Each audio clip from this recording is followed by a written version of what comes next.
My name is Jacob Stolzing, but as Manny and our campaign manager, Richard, affectionately know me, I'm Igor's intern. And as Igor's intern, I've really had the pleasure of being mentored by a man who's become a true champion for freedom and liberty in this area.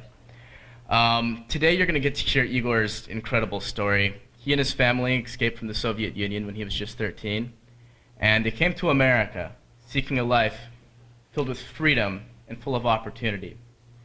While Igor was here, he quickly learned that unlike Soviet Russia, the average American can play an influential and important part in shaping this nation's policy. This inspired Igor to want to pursue a career in politics, and just at age 27, he became the youngest chief of staff in Washington, working for Congressman Tom McClintock. It's been an incredible 2 months seeing a community rally behind Igor as he boldly shares his message of freedom. Without any further ado, Igore Birman.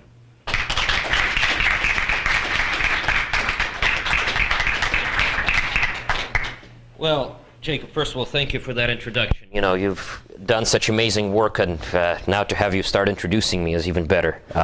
Just let's learn your name before you go off to your next great thing out in Sweden. And for the uninitiated, Jacob is heading out to Sweden for 2 years to be a missionary. So we wish him the very best of luck as he transitions from the one world of persuasion, I suppose, to another. So top-notch talent, and some of you guys ought to snap him up when he comes back, or else I will. But, well, I had 2 announcements to make. One was that there's pizza after this, but somebody beat me to it, so I guess I only have one announcement to make, which is I got word yesterday that Justin Amash has endorsed my candidacy, which I'm very, very grateful for. And Justin's a good friend and one of my political heroes. You know, talk about bravery in the face of opposition from both parties. You know, I was still there when his amendment to defund this outrageous practice of the NSA spying on Americans, taking without provocation warrant or such quaint things as probable cause, or a search warrant, the most intimate records that Americans possess. You know, there's so much cynicism in terms of, well, you know, the parties don't talk to each other anymore, and there's so much division in Washington, and there's so much division generally in America because, you know, you're either on the right or you're on the left. And when I spoke at the Liberty Summit, I mentioned that one of the most important sayings I've ever heard in politics came at that libertarian event. And it's very simple. The guy who spoke said, look, when the boot of government is on your neck, it matters very little if it's a right boot or a left boot. And if you think about it, there's a lot of truth to that, because either you have freedom or you have despotism. What the party that champions despotism calls itself matters very little. Ultimately, parties are judged not so much on what victories they've won on the surface. They're judged on whether or not they furthered freedom and prosperity or despotism and misery. And I came to be interested in politics. I ultimately came to enter this campaign because I've lived in both of those worlds. And that's an important perspective to have, especially these days, as our nation stands at a very important crossroads in terms of which direction it's going to go. So as I watched Justin on the floor being very brave, opposed by both Speaker Boehner and Minority Leader Pelosi, which happens more often than you know that they agree. It's kind of sad. It occurred to me that, you know, there's a great deal of bipartisanship, because if you look at the vote on that amendment, it failed by 7 votes. Very small number on the floor of the House. But nonetheless, about as many Democrats supported it as Republicans, and about as many Democrats opposed it as Republicans. It was a very bipartisan vote, probably the most bipartisan vote I've seen, you know, in the time that I've worked on Capitol Hill. So there's something important to take out of that exercise. You know, folks ask, well, how do you win a district like the 7th, where, you know, there are 39% Democrats, 38% Republicans? It's about as evenly split as you're going to get. And the message is very simple. Well, you appeal to freedom. Because freedom transcends party lines. Freedom ultimately transcends many things that are artificial, that, you know, that tie us to a certain station in life. Freedom is universal. So there's something very important to learn out of just how important freedom is. I got to learn it firsthand when I still lived in Russia. It's funny that things like warrantless searches and surveillance became kind of a common part of American life. I never thought that would be the case. A story that I tell all the time, if some of you may have heard it already, was of a search that took place when I still lived in Moscow. So this was just a few days before we left. And to put some context on it, I lived through the collapse of the Soviet Union. We talk about a sovereign debt crisis. We talk about the adulteration of currency, hyperinflation. I lived through that. The new Russian government decided to pay its debts by printing a lot of rubles. And they figure, we're going to print all the rubles, we'll pay off our debts. What happened? They printed a lot of rubles, and all of a sudden prices shot way up, and you couldn't afford even the basic of staples. So the society went from waiting in lines for 5 hours to get toilet paper and then potatoes and sugar, to toilet paper, potatoes, and sugar being in every store very plentiful, just you couldn't afford it because they cost far more than what the paycheck produced. And that's a very simple lesson to learn. I think we all agree, except for if you go to D.C., just about every Democrat and most Republicans don't get it. In fact, the Republicans will come down like a ton of bricks on every single bank and want to audit them and prosecute them and take them apart and turn them into wards of the states, except for the Fed. The Fed we got to leave alone and not audit and not touch. I don't understand it for a second. A lot of Republicans are in that same camp. They will defend every single bank and they will want to leave them untouched. And I'm all for economic freedom. Except for they also say, well, in the Fed, which is, controls the very, very important currency and monetary policy, well, no, don't touch them either. The nice thing is that there are more folks like Rand Paul and like Justin Amash who champion that, who make that a very big deal. Ultimately, I have no doubt that the Fed's going to get audited, and we will ultimately avoid the fate that I once experienced in Russia, which is not being able to afford a loaf of bread because the loaf of bread costs more than what my dad made. But this was having survived the collapse of the Soviet Union, exposed you to things I suppose more exciting than watching prices go up. When my parents went to retrieve our refugee paperwork from the embassy, the president of Russian Federation decided to send tanks and fire on the Russian parliament. That's how disputes got resolved. And at the time that I watched tanks crawl down the street and soldiers run around, my parents were going to the embassy to pick up their documents to leave, our documents to leave. So that's the draw that freedom has on an average human being. I mean, it will inspire you to brave the most monstrous aspects of a tyrannical government, tanks on the street and soldiers with bayonets. It hardly gets any more tyrannical than that.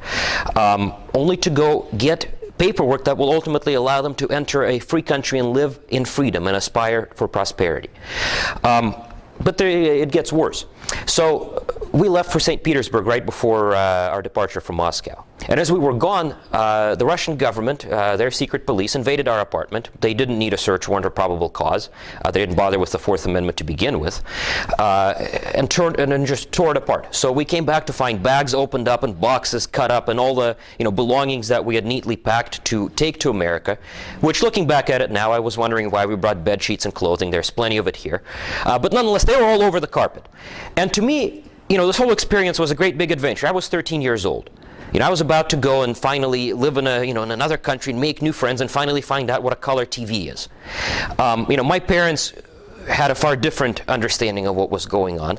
They realized that our situation was very precarious, that the same government that in its collapse gave us exit documents could just as easily take them away, and they were certainly looking for every pretext to do so. But my brother, who was 6 years old, was absolutely apoplectic. He was crying, he was upset, he was clinging on to my mom and just crying hysterically. And I'll never forget the words that she told him as she hugged him and pulled him real close to calm him down. She looked at him right in the eyes and said, "Eugene, don't cry, don't be upset. In just a few days, we go to America, and this will never happen there." And just think about the power of those words. She had never been here. So it's not like she's lived here before and she went back and she was retelling my brother her recollections or her knowledge. She believed in it. That's the faith in freedom. And what's more, that's the assurance that freedom provides. That in a system that was started by a revolution waged partly against the concept of general warrants, against the concept of warrantless searches and surveillance, that you're assured that nobody will break your intimacy, nobody will invade your apartment. without, as the Fourth Amendment specifies, first of all showing probable cause, and second of all describing in particularity the records or persons to be searched, and the records or persons to be seized and the premises to be searched. So that's freedom. And it's very important because it inspires you to great things. And I tell audiences, that was before the Patriot Act. I don't know what my mom would have told Eugene had that happened today. And that's a very important realization, because only in America does that assurance exist in the basic founding document. Only in America is that assurance in the Constitution. So there's something very important to realize. You guys remember Putin, the dictator of Russia, had that famous op-ed in the New York Times saying, well, it's ridiculous to say that a country can be exceptional. Well, and I understand why he says that. I mean, he governs a nation where he is the de facto czar. He rules over all. He gets to decide whose apartment gets searched. He gets to decide who gets listened to. He gets to decide who goes to prison, who lives and who dies. So he's threatened by a notion, however imperfect it may be, of a society based on certain inalienable rights coming from what the founders very wisely described as coming from nature and nature's God, and not from government. And there's something very important in that, because if rights come from nature and nature's God, governments cannot take them away. So we all know that very important part in the Declaration of Independence, that lists life, liberty, and the pursuit of happiness. But there's a very important sentence that follows. It says that to secure these rights, governments are established among men, deriving their just powers from the consent of the governed. That's where the exceptionalism of America comes from. And that's very important to realize, because no other nation on earth, none other, has that notion as the cornerstone of its founding document. So if we lose it here, if we allow those folks in power, regardless of which party they belong to, be it Barack Obama or be it folks like Peter King, who call themselves Republicans, to traduce those principles, to ignore them, we're not going to find them anyplace else in the world. There's not a place where your loved one can look you in the eyes and say, well, if you go there, it will never happen to you. It doesn't exist. This is it. As Ronald Reagan used to say, this is the last stand on earth. And ultimately, that's what brought me into this congressional campaign. Because my parents, as I mentioned, risked their lives. They were out there when tanks were rolling on the streets. They risked all of their possessions. However meager they may have been, those were all the possessions that they had. Ultimately, they risked everything that they had to come solely based on freedom and prosper in a society that's ordered on liberty and not on anything else. So how can I then not dedicate my life to ensuring that the same society based on the principles of liberty that we found here is not passed on to those who are yet to come, be they American by birth like most of you, or be they Americans by choice like me? But there's something else very important that flows out of a difference between a society ordered on liberty and a society ordered on government control. Society ordered on liberty, as the American experiment has shown, produces great prosperity. I mean, it's very simple. That prosperity on the level of the entire nation is based on a very individual level of simply two individuals or more engaging in a transaction to their mutual betterment. And when government butts in with regulations and all these dictates about how that transaction ought to be conducted, the worth of that transaction decreases until such a point when the parties simply walk away because it's not worth it anymore. So here we are now, standing literally at the crossroads of having to decide which way we're going to go. Who is going to answer the question of decision? Will it be the government that says, we decide, as they're asserting the power to do now? I mean, if you look at how decisions are being made with the growth and explosion of the administrative state, government now asserts the right to rule us by regulation. And I'm a great believer that regulation is worthless, that regulations ought to be done away with, that free men and women ought to be governed by laws. And there's something very, very, very important between the two of them. A regulation is usually thousands of pages long. It is utterly incomprehensible. And what's worse, it's promulgated by an agency that we can do nothing about. Look no farther away than Obamacare.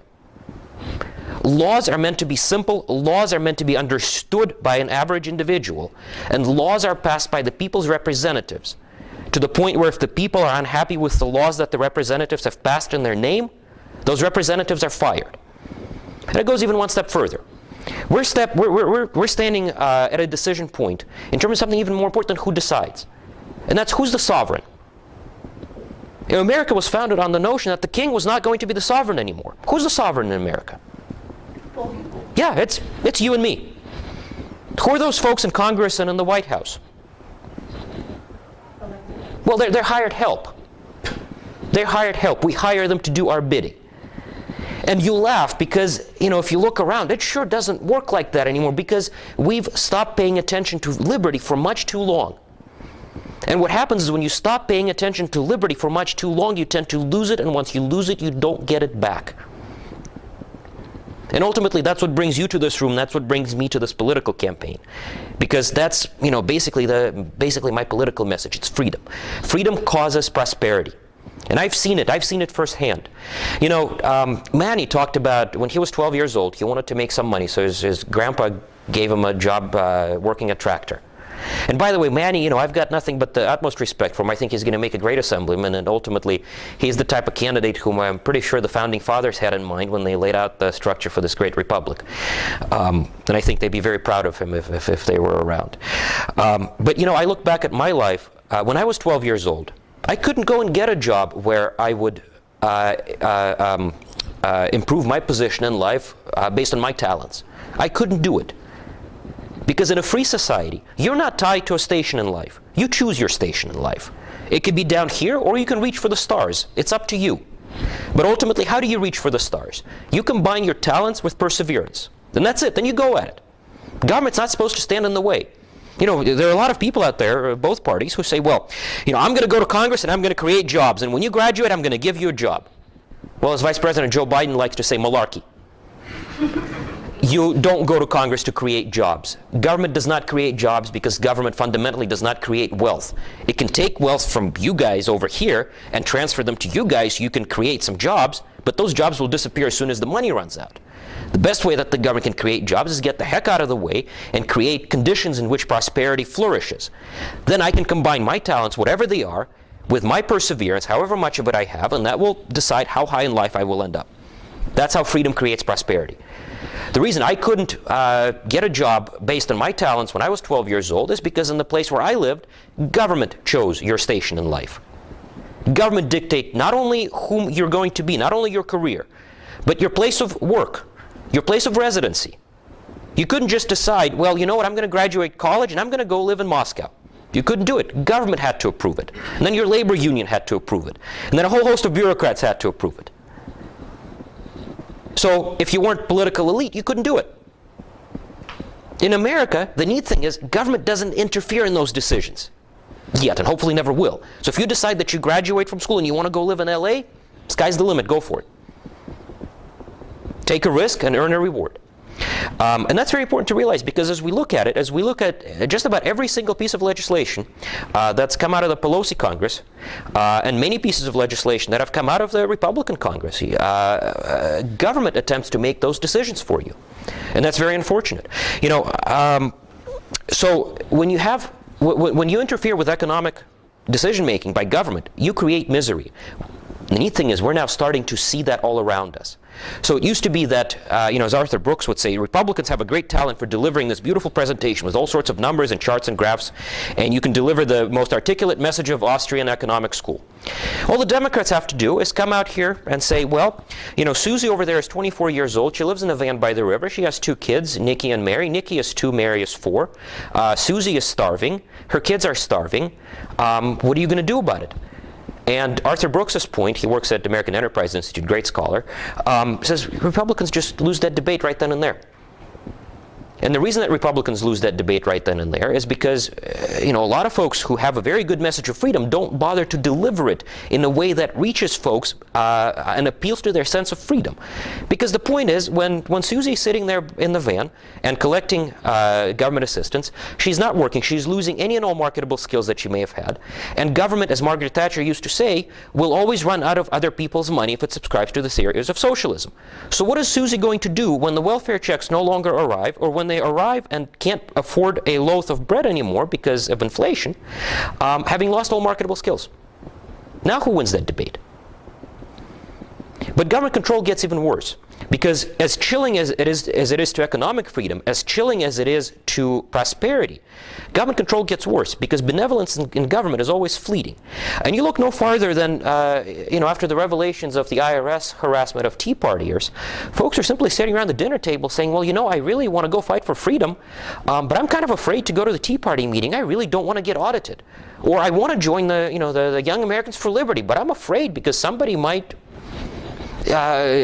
take a dislike to the fact that I disagree, and I'm going to get audited. And now what's worse, of course, the revelations came out that the NSA has no respect whatsoever for the Fourth Amendment, and not only can you get audited or harassed by government for disagreeing, all of our most intimate records are now up for public collection and sorting and potential indictment.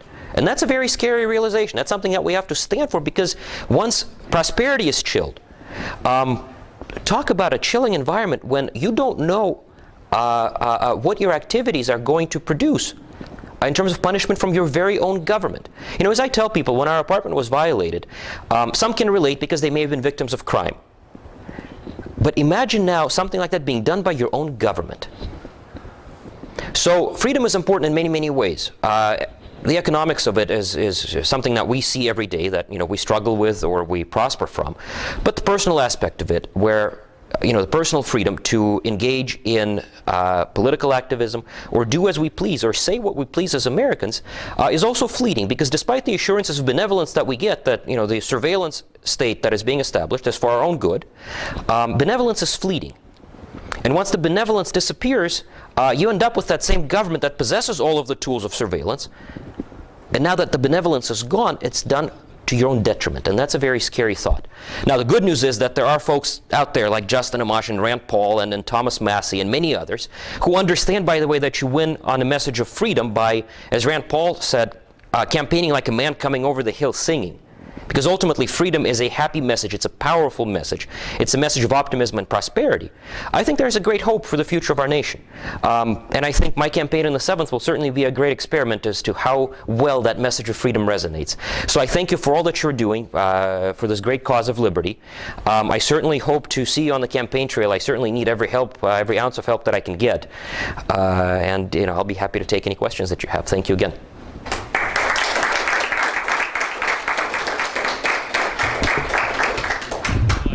Better giving people the opportunity to drive however much they want and pay as they go, or that it should be left as is? Well, generally, I believe that for public services or public benefits, you ought to pay in proportion to which you use those public services. That's the fairest way, ultimately, to apportion costs on society. For public good like roads, you ought to pay in proportion to your use of the roads. If you don't drive, you benefit from the existence of roads to a very small extent. So you'll pay for it, as those costs are passed on to you, say in courier fees, etc. If you drive 200 miles a day, then you ought to pay a little bit more for maintenance of those roads than somebody who drives 20 miles a day. The gas tax has been, up until now, a very fair way of apportioning those costs, because as you drive more, you buy more gas, you pay more taxes. I'm very concerned about black boxes, because our government has proven now that it's unable to resist from taking some very intimate data and collecting it and going through it and potentially indicting folks based on the records that they've collected. I'm very, very skeptical of it. If there was a way to collect information on, simply the, miles driven and charge you based on that, generally I don't see the drawback of that system. But again, I simply don't trust government to accumulate a database of where you've driven and how many miles you've put on your car.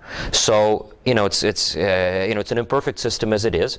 But I am just very reluctant to hand that extra power to the hands of government. Right, because I see both sides of the coin there. I agree with you on if you're going to drive a certain amount of miles, then you could pay a little more than the person who works at home. But then at the same time, there's no way to trust, like you're saying. So, well, you don't trust in the benevolence of government.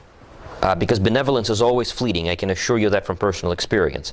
And if somebody invents a better way of allowing those who travel more to pay more, than great. But for now, I think the gas tax is still very equitable, and it doesn't invade my privacy or your privacy. Okay. So. I have have a question about Yep. our personal security, I guess. What would be your way of securing our personal liberties from invasion by the federal government? Well, I mean, it's very simple. It's already there. It's the Fourth Amendment. Just observe it. So, I was actually very heartened that James Sensenbrenner, the author of the Patriot Act, introduced what's called the USA, or is about to introduce what's called the USA Freedom Act, which does a lot of what Amash tried to do in the defunding amendment, except for he actually repeals Section 216 of the Patriot Act, which permits, or under which interpretation the NSA asserted the power to seize all of these private records. But ultimately, Congress has a great deal of say over what the executive agencies may or may not do. And ultimately, judges have a great deal of say as to the degree of evidence that they will accept in their courtrooms. I will champion, if I'm lucky enough to get elected, I will champion a very strict approach to what type of evidence may be used in court. I personally don't believe that secret courts have a place in a free society. It just strikes me as this weird hybrid of an Orwellian state and a place where I came from, because the place where I used to live, secret courts flourished. I don't see how secret courts can remain in a free society. I would be, I understand that classified evidence and the production of such is very important. So you can close down a courtroom to produce classified evidence. But hiding entire records, hiding entire decisions that carry value as precedent, I mean, here's how bad it is. The FISA court issues a decision that has precedential value. So other court decisions will have to be based on it. And it's secret. We can't read it. I can't read it, or you can't read it without a security clearance. So I believe in sunshine. I believe that, A, you ought to insist that the Fourth Amendment be observed as the founders intended it, meaning that no searches are conducted unless, with particularity, the documents to be seized are described, and the place to be searched is described, and probable causes shown that a crime was likely to have been committed, and this search is being conducted to aid in the investigation of the crime. Rather, this new, well, not quite new, that's what the British used to do, notion of a general warrant where you simply go in, you fish, out a net of records, and you go through them to see what laws may have been broken, and then going after the people to begin with. So, I mean, I would support Sensenbrenner's bill heartily. I would support, Amash's amendment heartily, and generally champion the notion that you observe the Fourth Amendment and you get rid of this putrid notion of secret courts. Thank you. Generally, I'll tell you, it's difficult to talk about particular bills, but I can tell you very simply what approach would guide me, and it's Benjamin Franklin's words, that those who would trade essential liberty for temporary security deserve neither. So there it is. Yes?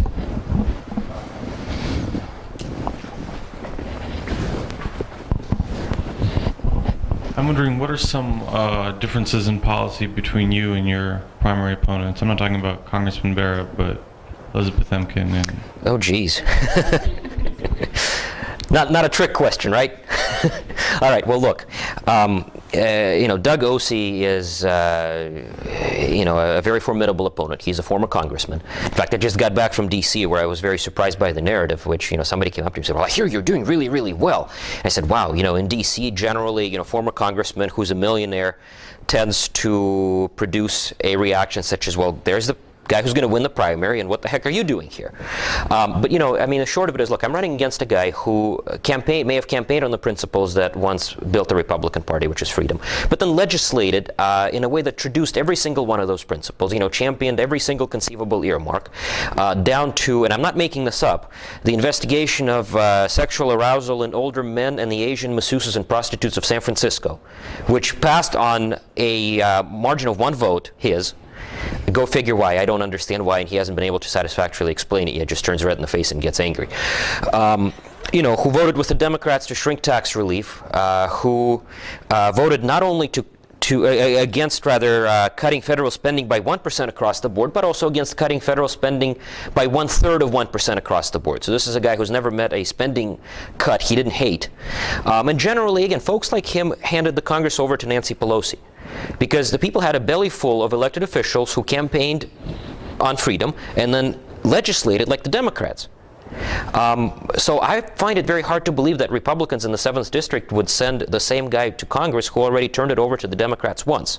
We know what happened. We got Obamacare, we got Dodd-Frank, we got tolerance for very unprecedented level of an expansionary monetary policy out of the Fed. People like Doug Osee are the ones to blame for handing Congress over to Pelosi. Why the heck would we ever want to send him back? Now we can't afford to have Pelosi in charge. So I mean, that's the primary difference. I believe in freedom. He believes seemingly in more government spending, higher taxes, and more government control. And Elizabeth Emkin? Well, I mean, look, she's a nice lady. I don't know very much about her. She apparently supported Obamacare at one point in time, which is going to be interesting in a primary, but I don't know that much about her.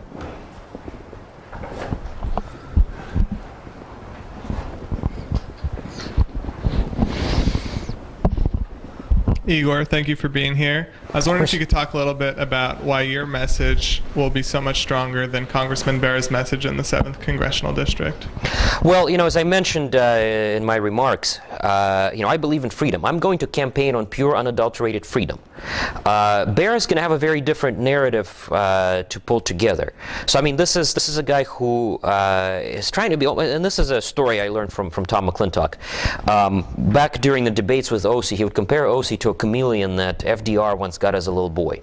And the story goes something like this. FDR used to, this is, I promise, the only time I quote FDR. He used to say, I got this chameleon, and I put him once on a red cloth, and the chameleon turned red. And I put the chameleon on a green cloth, and the chameleon turned green. One day, he says, I put the chameleon on a plaid cloth, and the chameleon died. So my opponent is a political chameleon. He will go and speak and project one image and then go vote as somebody who believes in bigger and more intrusive and more powerful government. I mean, look, the contrast is going to be very, very bright. I mean, this is a guy who voted for more NSA surveillance, more spending, more Obamacare, greater debt, and ultimately, you know, a sooner arrival of that sovereign debt crisis through which I've already lived. You know, he wants to take us further down that road to serfdom where I've already traveled, where my parents did everything they could to escape from. And I'm going to talk about how freedom produces prosperity that America once knew, and how government ought not intrude in the basic decisions of our lives. Let me put it to you this way. Winston Churchill had it for this this stuffy, stuck-up socialist by the name of Sir Stafford Cripps. I don't know if any of you are students of British history. Sir Stafford Cripps was appointed by Clement Attlee when Churchill lost the election right in the aftermath of World War II. And Sir Stafford Cripps was like I said, was a proud vegetarian, proud socialist, was about to embark upon a nationalization of 15 industries and the devaluation of the British pound. He basically thought that he was going to run the lives of every British subject. And Winston Churchill just used to tease him relentlessly and just really had it for him. So he used to say, well, says, there but by the grace of God goes God. And, I mean, that's the big government mentality, though. Funny as it sounds, it's tragic, because that's really what they believe. And that's Ami Bera in a nutshell. There, but by the grace of God goes God. I'm going to talk about freedom.